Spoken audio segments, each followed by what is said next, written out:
And now it's time for Tools in the Hall. It's not good, but it's the most clever I can be. I don't think of very many good ideas, but that's one. Let's let me have this one. I don't know if it's going to be the regular name for the spot or not. We're going to go with it. Tell me in the comments if you think it should be, or recommend your own name for this segment, because I'm pretty sure there's people out there way more clever than I am. But let's go through our latest shipment to see what came in. This one isn't terribly big, but there's some interesting and different things in here that I would like to show you, and some really good chances for you to weigh in with your own opinions based on your experiences with the tools that we're getting in. So let's go through it after we move the cat.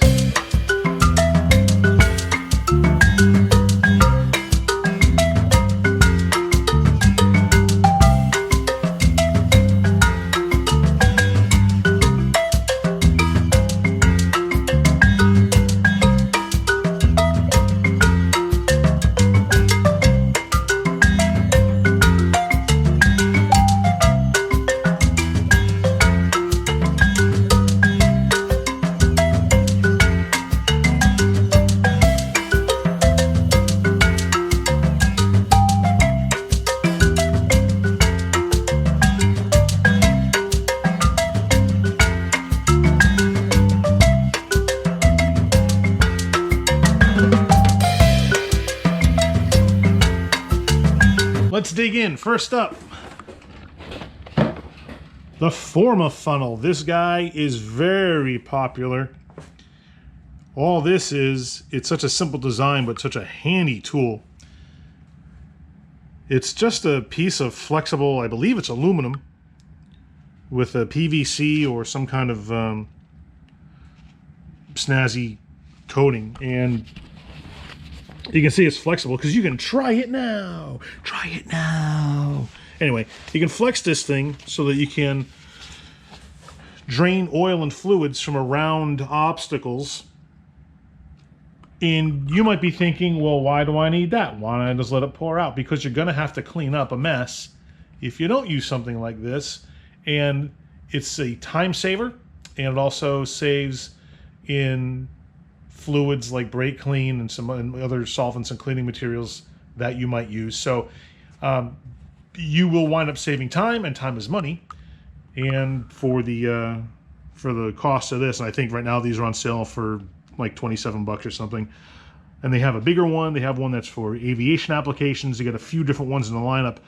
We carry this standard one and the large one in inventory all the time. A lot of companies have circuit testers like this one.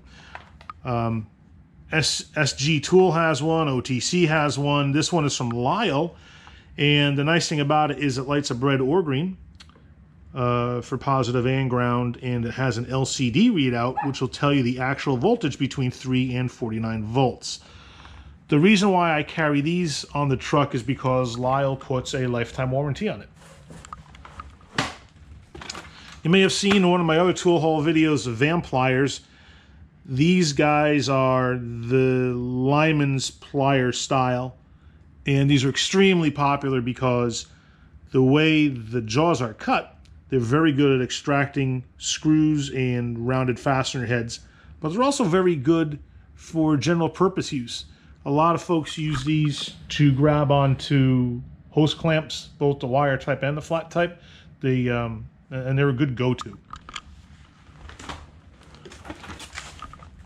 This is a very popular two-piece ratchet set from Gearwrench. It's got their long-handled 1/4-inch drive and their long-handled 3/8 drive. It's their 120 XP design, which means there's 120 positions on the gear. That does not mean it's a 120 tooth gear, which is why they call it the 120 XP and not the 120 tooth. The design on these is pretty smart. I did a video a little while back, you can check it out up here, about the 120 XP design and why it is so good.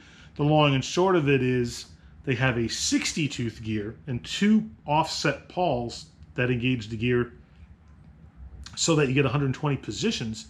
One pawl is always engaged while the other is off by the width of half a tooth. So you get a stronger gear, and some people say that the pawls are not as strong, but that's not your weak point in these ratchets. I haven't seen any issues with the pawls breaking on these. Usually with any ratchet, the breakage that I do see, not just Gearwrench, but most any design, is the selectors break off, because those are such a thin, tiny piece, and there's usually a part of the selector inside that'll break off, and that'll jam the mechanism, be it Snap-on or Gearwrench or Matco or Mac or any of those brands. It's not the pawl itself. So the pawl isn't a concern in these, even though they use 2 of them. Yes, they're smaller than one pawl would be on their 84 or 90 tooth design, but that really is not a functional difference.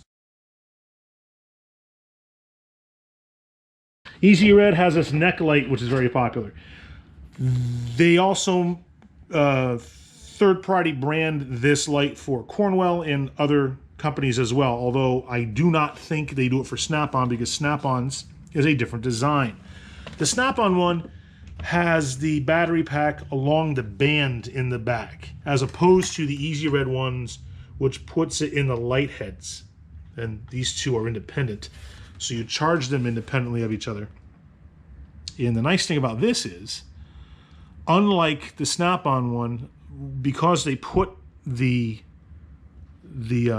battery packs in the light heads, you don't have the battery pack along the back of the band. And guys don't like that there, because if they're wearing this around their neck, or you can put the band around your head, when they lay back on their creeper, then they're laying up against that battery pack and it's uncomfortable. This eliminates that problem, so these are more comfortable to wear.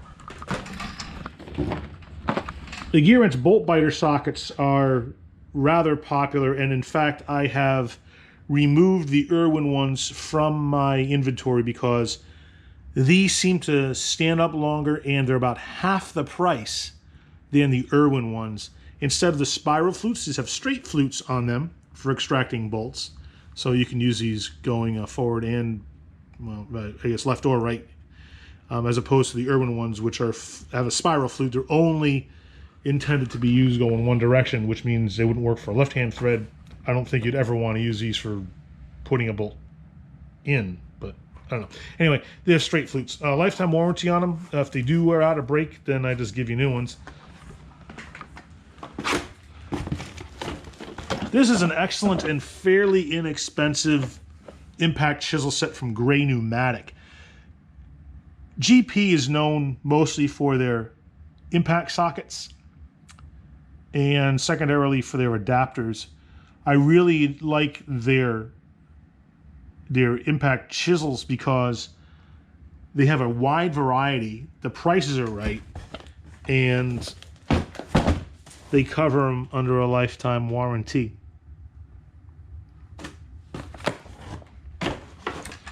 Here's where I'd like your opinions. If I got any machinists watching or any mechanics who use dial indicators a lot, I'd love your opinions on the different brands and the quality of each. Brown & Sharp, Starrett are two of the biggest brands in the dial indicator and micrometer industry. But Fowler is also a very good brand, and I've had some good recommendations from a couple of machinists I know who say that the Fowler stuff they own, they hold in fairly high regard, but I'd love to know if anyone else has an opinion about how the Fowler brand stacks up to Brown & Sharp or the Starrett. This guy here is a dial indicator that mounts onto the flexible neck with the magnet base. And I bought this for a customer who likes the dial indicator. He's fine with the Fowler brand, but he didn't like the setup he had in his other one. He didn't have the magnet base, and he really wanted that. So he asked me to get this one for him. So this will be replacing or augmenting the one that he bought before. And yeah, I kind of feel bad for him because he's a guy who is an excellent customer and needs to buy a lot of tools. So he's happy to pay for a good quality tool that fills the needs he has. The problem is he was kind of sold a bill of goods from the guy that he bought his last one from, who didn't quite understand or listen to his application for it, and he wound up selling him one without the magnet base, even though I think if he just bothered to listen to what his use case was, he would have, or he should have, kind of guided him toward that purchasing decision to sell him the one with the magnet base in the first place. So he's kind of stuck with the one that he has. He wanted to buy a whole new one. So after going over the options with him, he decided to go ahead and get this one as well. Oh, this finally came in. This guy was on back order for a while. It is the Gearwrench 3/8" electronic torque wrench. I love Gearwrench's torque wrenches for a couple of reasons. Number one, very good quality. Number two, their prices are very good. I love the digital ones mainly for those reasons, and a nice tertiary reason is that they all come with angle. So you don't have to pay extra to get that feature. Every other brand that I know of, the Mac ones, the Snap-on ones, I think the Matco ones as well, the angle feature is an option that you pay more for. So not only do you pay less for this whole thing with angle, but you don't even have to worry about whether or not you're going to get it because it comes standard with all their digital torque wrenches. And they also built it with the 120 XP feature, so you have the 120 position geared in the head, and you get the 3-degree arc swing like you would get in the regular ratchets. Just an oil filter wrench from Lisle. We carry the Lisle ones in stock because they're less expensive than the other tool truck brands, even though they're made by Lisle, and that's another great example of third-party branding. In fact, if you look at the Mac Tools oil filter wrenches, you'll see that they come packaged similarly on a card with shrink wrap over them. And if you want to know for sure, Mac even retains this same part number. They just stick a letter L in front of it. So it's a Lisle one. So the Mac part number for this same wrench is L53250. That's rebranding, folks. Tools are commoditized items, and a lot of these tools come from the same manufacturers and the same companies, just with different brands stamped on them or put in a package specific to who's selling it. And it's one of the big dirty secrets in the industry, but once you know that, then it makes your buying choices more educated, because you can pay more for that same oil filter wrench on a Mac Tools truck, but you're getting the same one on my truck or from Lisle on Amazon or wherever you buy them. And their prices are way less. The old standard and metric stud removal kit. I like this kit a lot because it's got the 4 standard and the 4 metric for the same price as just either 4 standard or 4 metric that you'll find on the franchise tool trucks. When I was a Mac dealer, we were selling, each 4-piece set for, I think they were at the time $115. Well, all 8 of these on our trucks are $115. And before you say, "Hey man, that's more than I'll spend on Amazon," I know. I have that conversation a lot with people. Tool truck prices are higher than than non-tool truck retail outlets, especially online retailers. No tool truck in the world, mine or anyone else's, is going to be able to compete with online pricing. Hopefully we can beat them in service and convenience, because you can finance stuff on your truck account for no interest, and we'll be there to support your service after the sale with warranty stuff, answer questions, and resolve any issues that you might have. So hopefully that's worth it. I mean, so far so good. It usually is for guys that see the value on the tool trucks. Although pricing does matter, people usually understand it's going to cost more to buy the tools on the tool trucks.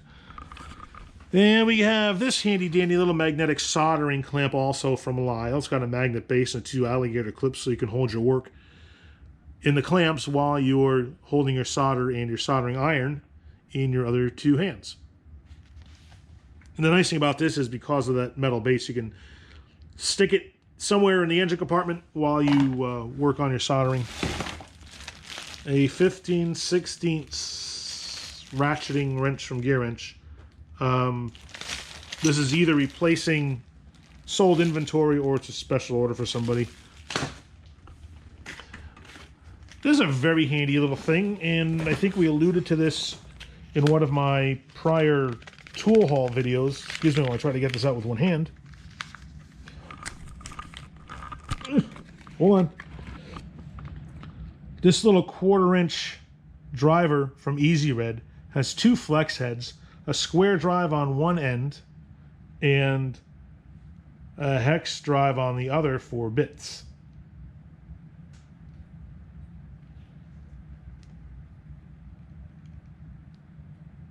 Customers who are in all industries find this handy. And for some reason, the guys who work on the bigger stuff find the smaller stuff even handier than most other guys. Nope, the dogs hear something. So they showed up to take care of the problem. And now they're leaving again. Okay, problem resolved. Thanks, dogs. This is a regular inventory item for us. Very popular.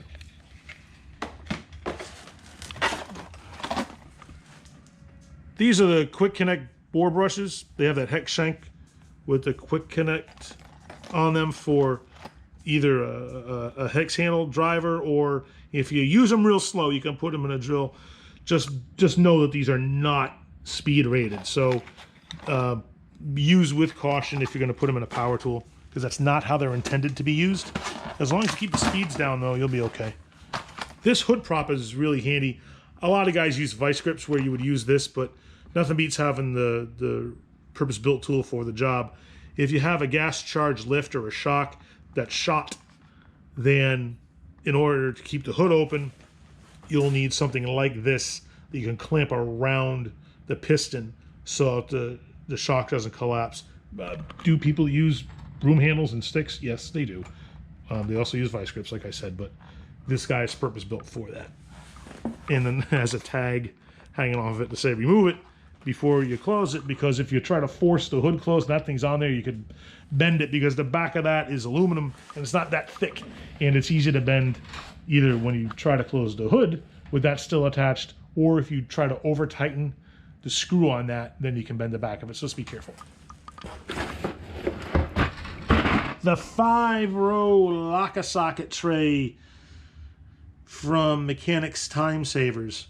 Very popular tray. You've seen this same tray under all the different brand names. All the tool trucks sell them. All the retail outlets sell them.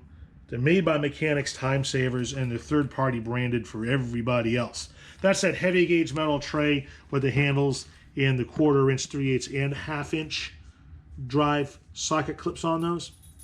And you just turn them 90 degrees to lock the socket on, and then you can pick that tray up, which is really nice, and carry it around with you, and it fits very nicely in a lot of tool cart and toolbox drawers.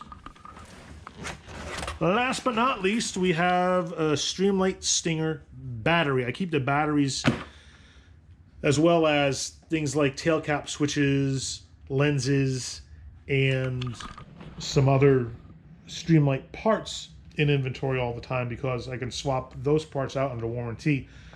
The batteries have, I think it's a, if I'm not mistaken, I might be wrong, but I'll have to double check. I think it's a 2-year warranty. I know it's at least 1 year.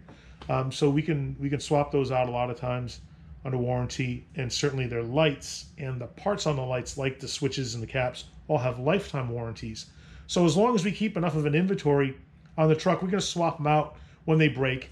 And most lights, what I've seen, is the weak point is that switch. So it's not uncommon, even for the best lights, to have to swap out the tail cap switches every now and again when those go flaky. So this wasn't a terribly long video. I hope that you enjoyed seeing another variety of tools that we get in. I'd like to make this tool haul spot a regular thing. Let me know if you find value in that, and if you think that it's worth having as a regular, maybe monthly video that we post. I appreciate your feedback on that. I'd appreciate your feedback on that dial indicator as well from Fowler, to see what your opinions are of that brand. And of course, anything else that you'd like to weigh in on, please let me know in the comments, because your feedback really is important. And I try to gear the content toward what resonates with you and what you'd like to see. And I have gotten some very good comments in the past, and some really good suggestions about what to do in the future. So what we got coming up is more stuff about our tool trucks. We're bringing on some new employees in the next week or month or so. So we're going to do training with our new route operator who's starting soon. We're going to be looking for another route operator coming up fairly soon. We've also have videos on rewrapping our trucks because we're putting our own custom wrap on them. We'll talk about all the reasons behind that and what the design looks like. We'll unveil that to you. We're going to have some videos on some extreme toolboxes that are coming in. We've got 2 of them on order, so we'll do a full review on both the 72-inch and the 55-inch wide ones.